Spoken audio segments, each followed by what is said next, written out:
Today we're going to get into an easy, light topic. Should you have kids? Should anyone have kids? Should all of us have kids? Should none of us have kids? Fortunately for me, nobody has strong opinions on this subject, so we're already on track for a drama-free comments section. Alright, fair enough. I regret making this video already, but let's move on in the name of science, because remember, if no one has kids, then every stand-up comedian in the world won't be able to constantly complain about waiting an extra 3 minutes to get on an airplane. And won't somebody please, for the love of God, think of the comedians! In this video, we'll cover a giant disclaimer, the cons of having kids, the pros of having kids, and how we should treat each other, whatever our choices are. But first, be sure to hit that subscribe button to give me that dopamine hit I so badly need. Here's a prediction. In future generations, Mike Judge will be looked on as the Nostradamus of our time, a prophet even. He's made 2 films that have changed the world forever. The first was Office Space, which taught me to never accept being in a cubicle for the rest of my life, and that middle managers are basically the devil. And the second was Idiocracy, which will go down in history as the most accurate prediction of the future mankind has ever produced so far. If you recall the movie, an intelligent, rational couple weighs the pros and cons of having children. They end up going back and forth until it's too late and they end up having no kids at all. Meanwhile, less thoughtful people, idiots, if you will, have started racking up the kids, creating the film's central premise that stupid people will vastly outnumber intelligent people in the future. The only thing that Mr. Judge got wrong was that President Camacho was vastly more empathetic and caring than our politicians today. Well, if you've made it this far, then you're probably like that thoughtful couple. You're wondering whether it's worth it to have kids, considering the world is very likely going to be scarier soon. Humans are possibly even doomed thanks to AI taking over our species. It's just a matter of time. Climate change. There's a general running out of resources, political unrest, war, all that stuff that hasn't kept you awake at 3 a.m. every single night for the last 3 years. Well, if you're rational, you have a strong suspicion that the world your kids would grow up in will be worse than today in every measurable way. So isn't the only logical thing to do then to spare them that suffering by never having kids in the first place? Wouldn't it be unspeakably cruel to subject a conscious being knowingly to the horrors of our grim reality? Growing communities online are arguing this point seriously, and these types of arguments are actually taking hold of subsets of our population. And on the other hand, you've been blasted with the same sappy tropes since as far back as you can remember, with images of a 2-car garage, the American dream, a happy family with 2.5 kids, and you're told that having kids is the only way to be a real man and the only way to be a real woman. Why, you can't possibly lead a rich and fulfilling life without kids, can you? So between these 2 extremes, it feels like a toss-up for much of the younger generations, especially because both are probably true. Everything we're going to talk about applies to non-binary people and LGBTQ+ couples as well. The only thing that may change is whether one is physically able to have kids with their partner or not. Either way, the discussion and implications contained in this video apply to all. But before we jump into pros and cons, here's a gigantic disclaimer. No one should ever be told to either have kids or not to have kids for any reason whatsoever unless it's by a medical professional, and even then, that's a gray area. No one should ever be peer pressured into having kids or not having kids, or into investing all of the money you made from your 6th grade lemonade stand into Pogs. I lost everything, Kenny. I lost everything.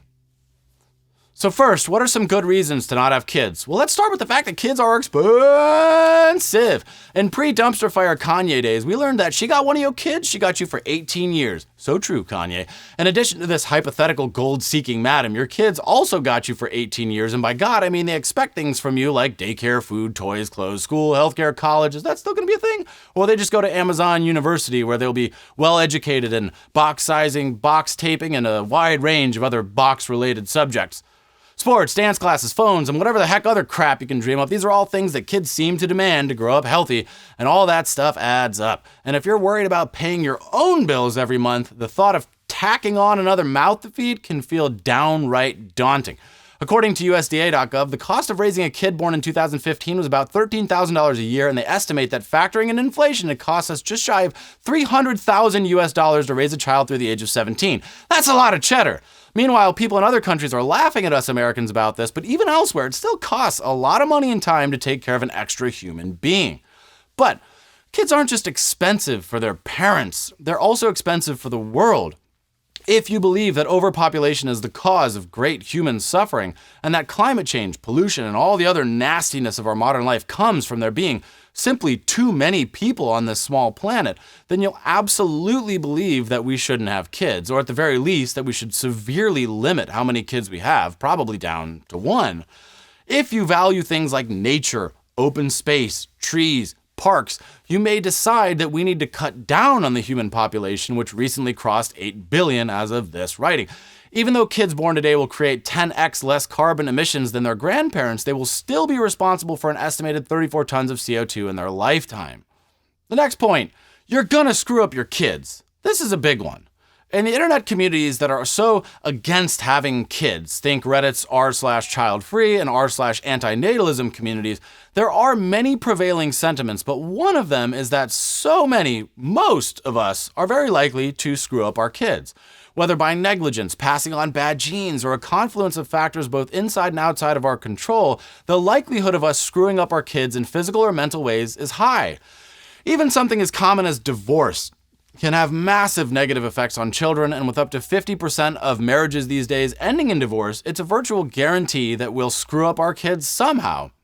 But in a technical sense, an article on healthychildren.org tells us that, quote, according to the National Institute of Mental Health, about 25% of U.S. adults ages 18 and older and about 13% of U.S. children ages 8 to 15 are diagnosed with a mental disorder each year. Examples of mental disorders include depression, attention deficit hyperactivity disorder, ADHD, autism spectrum disorder, ASD, substance use disorders like addiction, schizophrenia, bipolar disorder, and more. So there's a lot of problems that you can very seriously give to your kids. And another troubling statistic from a paper titled Offspring of Depressed Parents, 20 years later in the National Library of Medicine, quote, the risks for anxiety disorders, major depression, and substance dependence were approximately 3 times as high in the offspring of depressed parents as in the offspring of non-depressed parents, end quote. And I know what you're thinking here. Who's depressed right now? So who's going to have depressed kids? Nobody? Just me? Okay, all right. Well, as you pull on your collar and make the sound, chew on this. For women, it's worse. There's no doubt about it. The proposition of having and raising kids is vastly different for men and for women. It's easy to be a deadbeat dad. All you have to do is leave for cigarettes one time. But to be a deadbeat mom is an art form. In the most loving, caring relationships, there's a sense of equality between the partners. Even in these rare cases, the woman still has to do a lot more of the work. From the actual pregnancy to the birth to the breastfeeding and so on, you can't deny that the consequences of having kids are far greater for women than for men. And most men don't fear dying during childbirth unless they slip on an errant pool of their suffering partner's blood. Here we're talking about natural childbirth, of course, and not adoption, which we'll get into later, obviously. Well, considering that many relationships just aren't that great to begin with, a large percentage of marriages won't last, and no matter what happens, a woman will be left footing the bill when all is said and done. You can't blame any woman for thinking twice about having kids. Raising kids is basically impossible in the best of scenarios, so now imagine everything worse than that, aka almost everybody on Earth. A paper called Childfree and Feminine, Understanding the Gender Identity of Voluntarily Childless Women polled women who were voluntarily child-free, and many echoed versions of this sentiment. Quote, I want to travel a lot more. I like a lot of time to myself. I like to read. I like to sew. I design my own clothes. You can't do that when you've got children, says Vicky. And from a paper titled Through the Lenses of Gender, Race, and Class, Students' Perception of Childless or Child-Free Individuals and Couples, quote, the motherhood penalty in terms of reduced income is significant, and that's citing a paper from Budigan, England in 2001. And it's more pronounced among women who have had children earlier in their lives, citing another paper from Chandler, Camo, and Warble. So it's clear that there are very valid reasons for thinking that kids might ruin your life, even in the best case, especially if you care about your future, your walls, your bank account, your good looks, your mental health. Okay, all right. I'll dial it back. We're just getting started. So no one can give consent to being born. And this is kind of a new line of reasoning that's popping up. We're seeing this in the anti-children Reddit communities and the common thread of having kids. They're saying it's illogical Well, one common train of thought says that because no one can consent to their own birth, by default, no one should ever be born. The act of bestowing consciousness is more of a curse than a blessing, they argue, especially since you're dooming that conscious and intelligent being to a death sentence and a truly nasty world, in their opinion. Of course, books like Homo Deus by Yuval Harari and ideas by thought leaders like Ray Kurzweil suggest that if you have kids late enough, hey, immortality or something near to it might be on the table for humans sooner than we think. Your kid could be the very first immortal.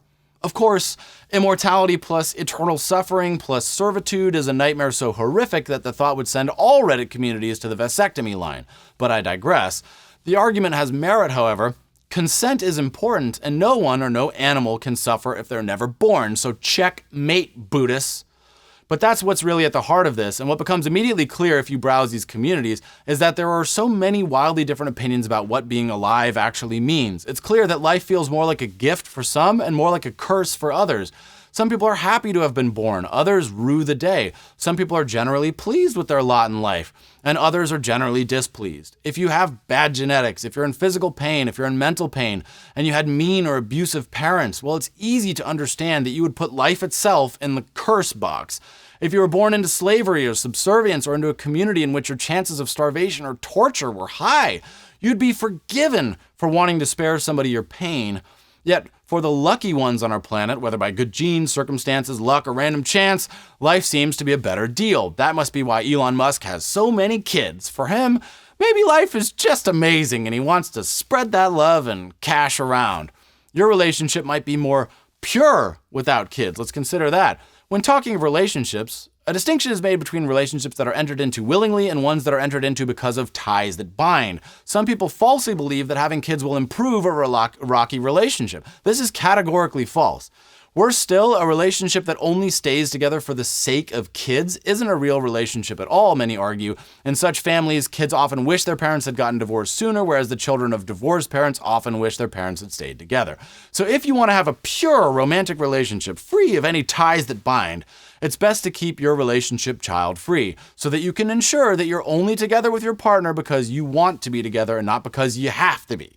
A paper called Parenthood and Marital Satisfaction, a meta-analytic review, says, quote, in interviews with parents of sound mental health who had at least one child under 5 years old, mothers reported experiencing a loss of sleep, chronic tiredness, confinement to the home, guilt over not being better mothers, worry about their appearance, and other dissatisfactions. Fathers reported similar experiences and added problems such as experiencing a decline in their wife's sexual responsiveness, economic pressure resulting from their wife's withdrawal from the workplace, and general disenchantment with the parental role. And that source there is from a paper from Twenge, Campbell, and Foster from 2003. Now, all of these things are true, and even the big proponents of having kids will freely acknowledge what a grind it is, and myself included. It is exhausting. Study after study shows that people who have kids are not happier. It ages them. They're chronically sleep deprived for years at a time. 5 years ago, I could make a joke. Now I can only make a dad joke. What changed? I'm still cool, right? Right? Is that something you want? Do you want to put coffee in your car's gas tank and gasoline into your Big Gulp? Because these are the kinds of mistakes that you make when you're chronically sleep deprived. Not having kids is like a fountain of youth, people. You can sleep in whenever you want. You can go wherever you want. You can look down on parents on every flight you ever take, building your stand-up comedy career on constantly and loudly complaining about why should people with kids get any kind of special treatment just because they didn't use protection, and then enjoy the round of applause from all the other child-free people who agree with you saying, yeah, screw those stupid people who had kids. I just want to get high and play video games for the rest of my life in peace. So if you value your beauty sleep, your beauty, your good looks, your physical appearance, your body, your desirability, and oh yes, your mental alacrity, by all means do not have kids. An article on positivepsychology.com says, quote, research shows over and over again that having children reduces happiness, citing Anderson, Russell, and Schum from 1983, even though parents think it will make them happier. This phenomenon is known as the parenthood paradox, or again, the parenthood gap. A study of the Reddit community r/childfree showed that 45.6% n equals 522 of respondents indicated that they simply did not want to raise children, whereas 28.8% n equals 330 reported disliking children. I would say that if you don't want to raise children, and if you dislike children, it's probably not a bad impulse to not have kids, because kids are exhausting. Do you strut around a bad neighborhood in your town wearing your gold chains and finest Rolex? Well, how would you feel about the literal most valuable thing in the world running free without you being able to protect it in any meaningful sense for hours in a day?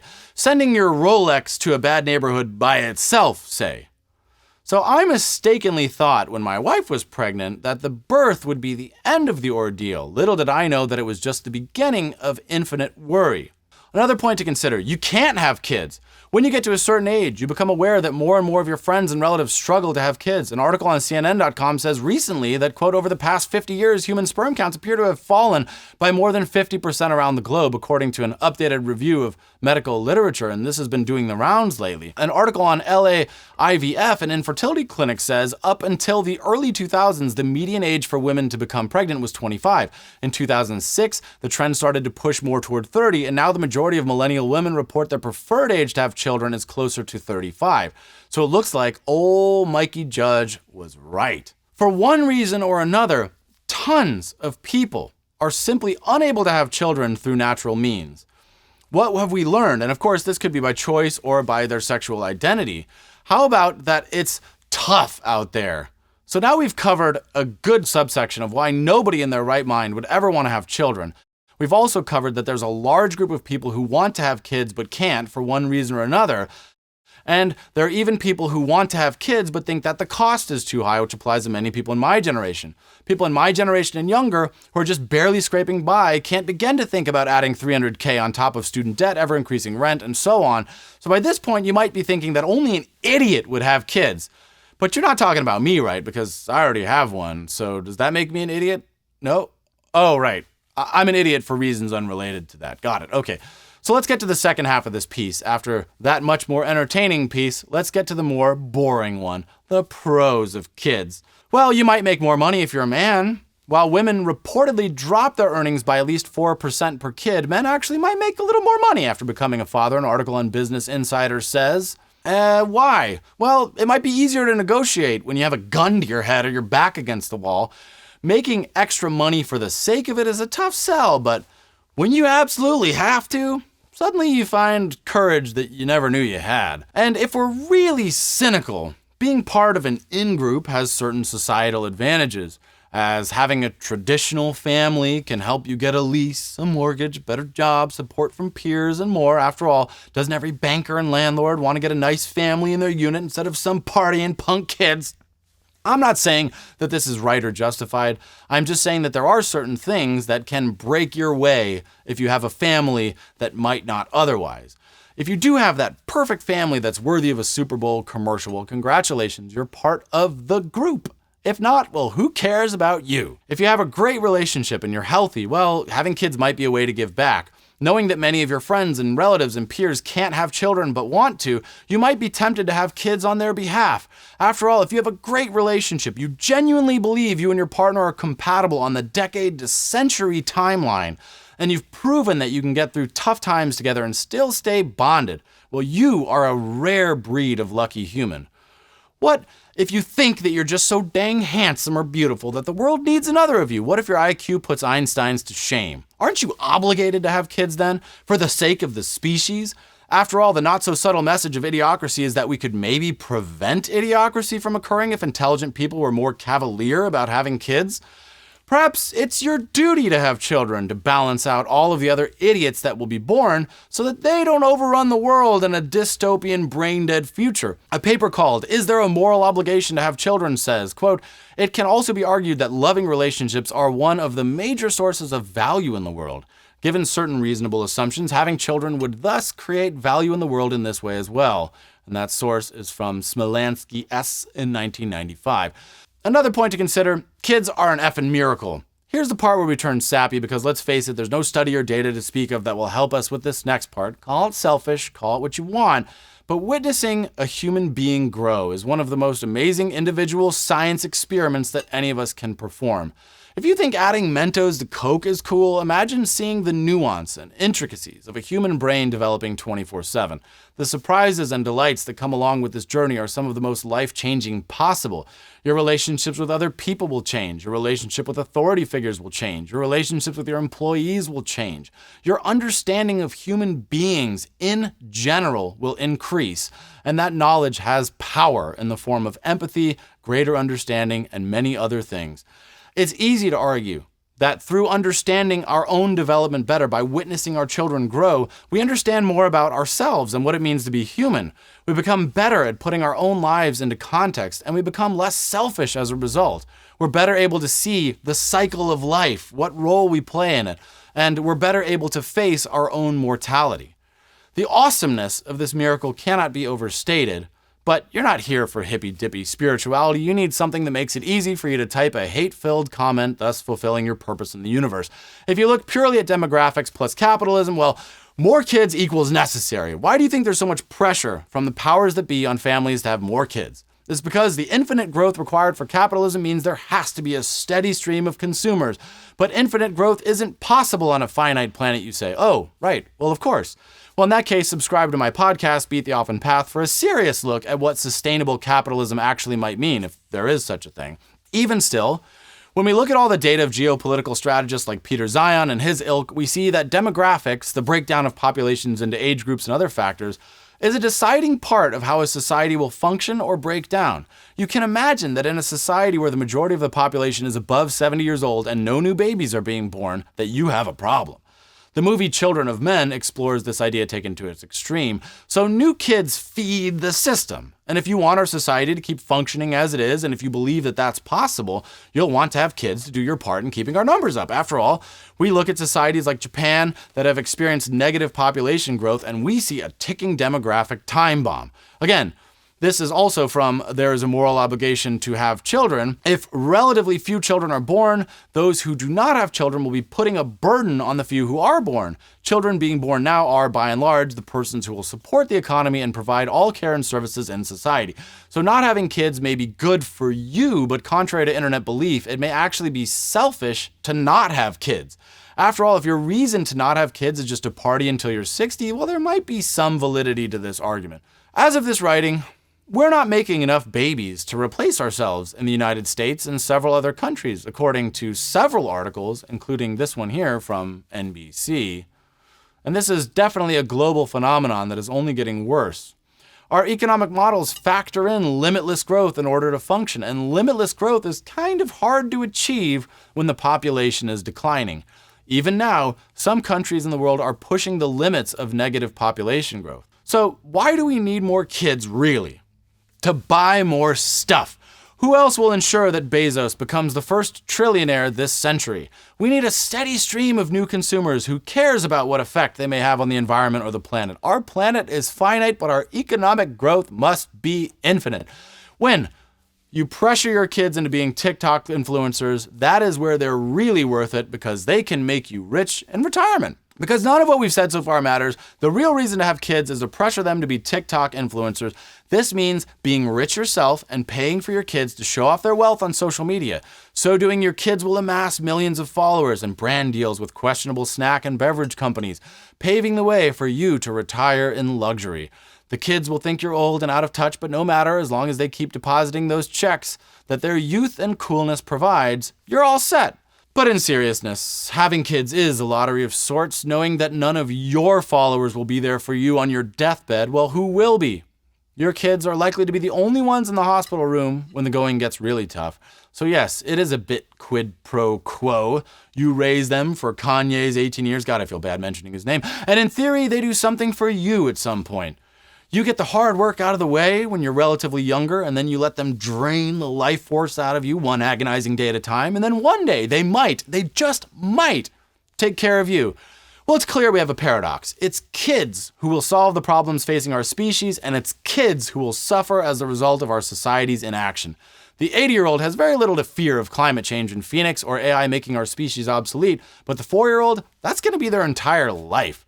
We can't save our species without a constant supply of new kids, but without kids, there will be no one to suffer when Earth becomes an uninhabitable wasteland thanks to our species' mismanagement of our time here. Another thing you can do, you can give someone a home. What if you want kids but you can't have them? But what if you want is to avoid the risks associated with actual childbirth? Well, you can always adopt, which in my esteem is about the noblest thing any human being can possibly do on Earth. According to the Congressional Coalition on Adoption Institute, around 400,000 children are in the foster care system each day in the U.S. That's a lot of kids who could use a home. The best part? You don't need to fit any Hallmark made-for-TV stereotypes to do it. To sum up, having a kid is by far the toughest thing I've ever had to do, and I'm not even my wife. That said, it's also been the closest thing to a miracle I've ever personally witnessed. Seeing my daughter grow is humbling, inspiring, and a constant source of joy. I don't think that just because her future is uncertain, I should rob her of this experience. And right now, well, we can ride bikes, we can play in parks, and life in general is pretty dang good. Yes, I know, I'm exceedingly lucky. But those sappy commercials aren't all wrong, you know. The people who are happily child-free or who believe in antinatalism are right. None of them should probably have kids. The people who are in great relationships, are financially stable, and who want to have kids probably should. Neither one of those groups should tell the other what to do because they can both be right. And we should respect everybody's decision. But while you're debating, somebody else is having 9 kids, one of whom will be the future CEO of Brondo. So whether idiocracy is a good thing or a bad thing, well, I'll leave it to you.